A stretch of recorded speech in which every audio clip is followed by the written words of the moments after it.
các bạn nhé, chào mừng các bạn tiếp tục quay trở lại với kênh của mình. Hôm nay mình sẽ tiếp tục cái phần 2 để trong chuỗi series chế tạo xe máy xăng. Đây là bộ càng A này. Đấy. Bộ càng A, bộ này sẽ cắn ở phía trước này. Đây mình sẽ quay sát cho bạn xem nhé.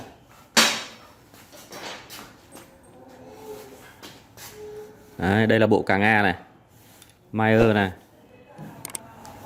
Đấy, phần này sẽ dùng để gắn thước lái vào đây này, tức là một bên này và kia là một bên nữa này.